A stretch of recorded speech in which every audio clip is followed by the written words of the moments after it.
परिक्रमा आपकी शुरू हो गई। ठाकुर जी को ध्यान लगाओ। बोलो गिरिराज महाराज की जय। बोलो गोवर्धन नाथ की जय। बोलो राधा रानी की जय। बांके बिहारी लाल की जय। सीताराम भगवान की जय। राधे श्याम भगवान की जय। गोवर्धन धाम की जय। वृंदावन धाम की जय।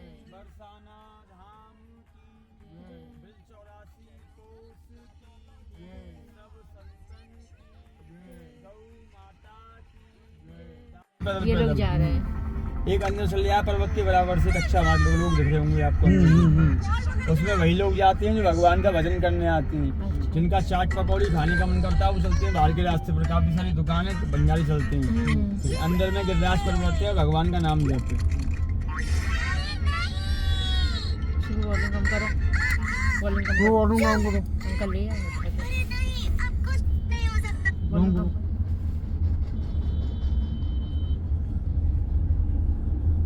राधा रानी की जय।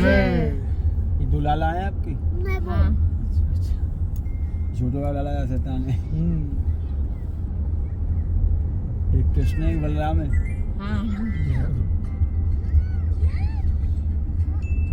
जिन गिरिराज पर्वत की आप परिक्रमा लगाने आए हैं, साक्षात भगवान श्री कृष्ण का स्वरूप है, राधा रानी का हृदय। इस भाव को लेकर के हृदय में गिरिराज जी की परिक्रमा लगाने का महत्व है। ऐसो देव न देखो दूजो, श्री कृष्ण ने पहले पूजो। सबसे पहले भगवान श्री कृष्ण ने पूजा करी गिरिराज पर्वत को, उसके बाद संसार करता हुआ आ रहा। जिन गिरिराज पर्वत की आप परिक्रमा लगा रहे हैं, ये गिरिराज पर्वत भगवान राम के समय के पर्वत हैं। जब भगवान राम लंका पर राम सेतु बांधने गए तो भगवान की सेना में अनेकों बंदर भालू थे। भगवान ने सभी को आदेश दिया कि जाकर के पत्थर लेकर के आएंगे राम सेतु के लिए। उनमें श्री हनुमान जी महाराज भी थे। हनुमान जी पत्थर लेकर तो आते नहीं, सीधा पर्वत लेके आते हैं। हनुमान जी पहुंचे श्री गिरिराज जी के पास में। गिरिराज जी से कहा कि आपको भगवान राम की सेवा में चलना है। गिरिराज जी तैयार हो गए। भला कौन मना करेगा, भगवान की सेवा को प्रभु ले चलिए। जैसे ही हनुमान जी अपने हाथों पर लेकर चले कुछ दूर तक, तो वापस में राम जी का आदेश आ गया, जो भी बंदर भालू जहाँ कहीं भी सब वापस लौट करके आ जाएं। हमारा कार्य पूरा हो चुका, हमें आवश्यकता नहीं है। इसी बात को सुन करके हनुमान जी ने गिरिराज पर्वत को बीच रास्ते में रख दिया। जिन गिरिराज जी की आप परिक्रमा लगा रहे हैं, इनके पिताजी का नाम है धौलागिरी पर्वत। यहाँ संजीवनी बूटी लेने गए थे हनुमान जी महाराज। उनके पुत्र हैं गिरिराज पर्वत। इनका जो अवतार हुआ है वो राधा रानी के कहने पर हुआ है। एक दिन ठाकुर जी ने कहा कि हे श्री जी, हमको भूलोक में लीला करने के लिए चलना है। तो श्री जी ने मना कर दिया कि प्रभु मैं नहीं जाऊँगी। क्यों नहीं जाओगे, क्या बात है? प्रभु ना तो हमारी यमुना महारानी है, ना वहाँ गोवर्धन पर्वत है, और ना वहाँ वृंदावन है, और मेरा इनके बिना मन नहीं लगता है। ठाकुर जी ने कहा कि आप सब चिंता न करें, हम सबकी व्यवस्था कर देंगे आपके लिए। तो भगवान ने सबका प्राकट्य करवाया। द्रोणागिरी पर्वत को आदेश दिया कि आपका जो पुत्र होगा वो हमारी सेवा में आएगा। द्रोणागिरी ने भगवान के आदेश को स्वीकार किया और कहा कि प्रभु मैं भी आपकी सेवा में आया हूँ, तो मैं अपने पुत्र को भी आपकी सेवा में दूंगा। तो हनुमान जी ने बीच रास्ते में रख दिया पर्वत को राम जी के आदेश को सुन करके। तो गिरिराज पर्वत उदास हो गई तो हनुमान जी से कहा कि प्रभु आपने मुझे कहीं का नहीं छोड़ा, ना तो आपने मुझे भगवान राम से ही मिलाया और ना ही आपने मुझे मेरे घर रहने दिया। तो हनुमान जी ने कहा कि आप चिंता न करें, हमने आपको वचन दिया है, रघुपत रीत सदा चली आई, प्राण जाए पर वचन न जाई। प्रभु हमने आपको वचन दिया है, आपके विषय में राम जी से जाके बात करते हैं। हनुमान जी राम जी के पास में कई सारी कथा बताई पर्वत के बारे में। राम जी आए थे त्रेता युग में और भगवान श्री कृष्ण आए द्वापर युग में, हम और आप चल रहे हैं कलयुग में। तो राम जी ने कहा कि जाकर के पर्वत से कह दो त्रेता में हमारी सेवा में आते हैं तो कुछ दिनों के लिए आ पाएंगे, लेकिन द्वापर में जब मैं श्री कृष्ण का अवतार लूंगा, जब वो हमारी सेवा में आते हैं तो आजीवन के लिए आएंगे। इस प्रकार हनुमान जी ने गिरिराज जी से कहा कि भगवान का ये आदेश है आपके लिए। जो कोई महात्मा ही चल रहे हैं राइट में, ऐसे कई सारे महात्मा हैं जो डेली की गिरिराज जी की 3 परिक्रमा लगाते हैं पैदल नंगे पैर। इनके दर्शन करने के लिए बड़े संत महात्मा आते हैं कि हाँ गिरिराज जी की गोवर्धन। इस समय आप गिरिराज जी पर्वत के साथ साथ जितने भी भगवान के भक्त हैं, जितने भी संत हैं, जितनी भी गैया हैं, जितने भी बंदर हैं, जितने भी वृक्ष हैं बने हुए हैं, जितने भी कुंड हैं, सरोवर हैं, सब की परिक्रमा कर रहे हो। आपके संग में आपकी गाड़ी भी कर रही है। देखो राइट में अंदर में कुंड है, इसका नाम है शंकरशन कुंड। ये भगवान श्री कृष्ण के बड़े भैया बलराम जी का कुंड है। हाथ जोड़ लो, प्रणाम कर लो। इस समय भगवान शंकरशन के रूप में खड़े हुए हैं। तो भैया इस प्रकार हनुमान जी ने कहा गिरिराज पर्वत से कि भगवान का ये आदेश है आपके लिए, आपको द्वापर में आकर के सेवा में लेंगे अपनी। गिरिराज जी ने भगवान के आदेश को स्वीकार किया और तभी से भगवान की तपस्या में लीन हो गई। कई वर्ष बाद एक महात्मा जी गुजरे गिरिराज पर्वत के पास से। महात्मा जी का नाम था मुनि प्लस्त जी महाराज। महात्मा जी ने पर्वत की ओर देखा, बहुत सुंदर, बहुत विशाल, बहुत ऊंचा पर्वत था। देख करके मन को भा गया पर्वत। महात्मा ने कहा कि इसको तो मैं अपने साथ काशी ले जाऊंगा और काशी ले जा करके तपस्या करूंगा इस पर बैठ करके। देखो अंदर में चल जाए पर्वत की लाइट में। इसी का परिक्रमा है, इसी का दर्शन है, इसी की पूजा है। सातों कोष में जहाँ भी आप प्रेम से कर सकते हो, बिना धक्का मुक्की के वहाँ कर सकते हो महाराज। सब जगह आपकी ठाकुर जी सुनता है। इतना बड़ा भगवान संसार में कहीं नहीं बैठा हुआ गिरिराज जी गोवर्धन वाला। तो महात्मा जी ने कहा कि आपको हमारे साथ काशी चलना है।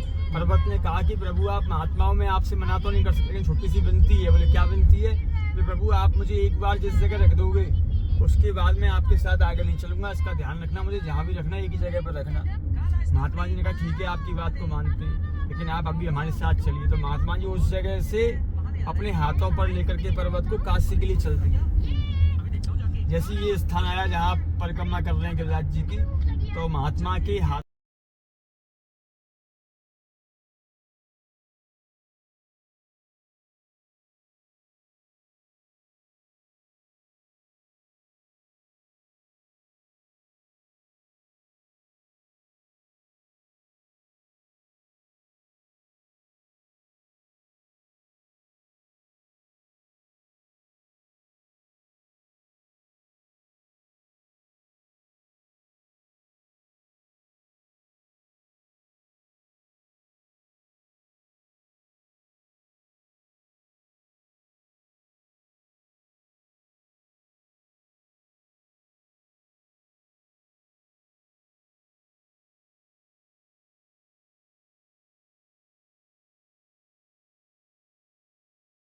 बिल्ली बनाओ, मोर बनाओ, लेकिन रखो वृक्ष के अंदर ही।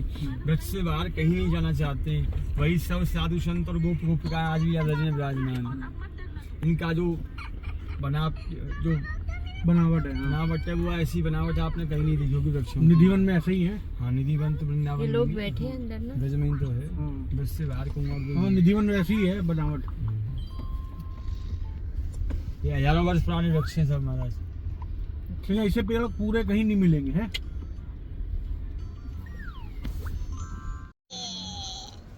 यही है मेन दर्शन। इन्हीं का परिक्रमा है, इन्हीं का दर्शन है, इन्हीं की पूजा है। सातों कोष की परिक्रमा में इनका ही दर्शन है महाराज। बोलो गिरिराज महाराज की जय। हरे भंडार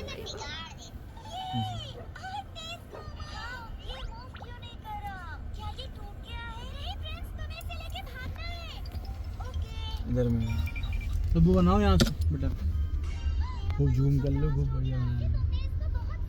वापस भी ऐसे आएंगे बाहर। पेड़ कितने सुंदर है, सूखे नीचे हैं पर ऊपर हरे हैं। हाँ ऐसे भगवान के गोप गोपिका साधु संत हैं। अच्छा। कीरत सुता के पग पग पे प्रयाग, यहाँ केशव की केली कुंज कोट कोट काशी। कीरत सुता कौन है? राधा रानी की माता का नाम है कीर्ति मैया। राधा रानी के पग पग पे प्रयाग यहाँ केशव की केली कुंज कोट कोट काशी। भगवान श्री कृष्ण की जो कुंज है ये काशी के समान है। इन सब में भगवान के संत विराजमान है। यदि आप यहाँ 4 कदम नंगे पैर चलते हैं तो आपको प्रयाग का फल मिलता है, कुंभ मनाने का। और ये दर्शन जो आप कर रहे हैं, यदि आप भाव से करते हैं तो आपको काशी का फल मिलता है। ये भगवान का शरीर है। जैसे आप गोबर का बनाते हो, गोवर्धन का गिरिराज शरीर है। कहीं भगवान का हाथ है, कहीं पीठ है, कहीं पैर है, कहीं मुखारबिंद है। इस समय अपन चल रहे हैं मुखारबिंद पे। गाड़ी यहीं साइड से दबा देना बाबू जी। यहाँ पे हाँ ये बोर्ड लगा हुआ है आपके यहाँ का, राजकोट जूनागढ़ वाला। यहीं से घूम जाएगी नहीं आराम से आगे से। अच्छा वापस ले लिए? हाँ वापस में। और उतर जाओ, सामने मंदिर है थोड़ा सा आगे। ये खाएंगे बड्डी जी? खाएंगे तो बोल नहीं पाएंगे, तो बोलो पंडित जी बोलो। बात तो थोड़ा खा लो।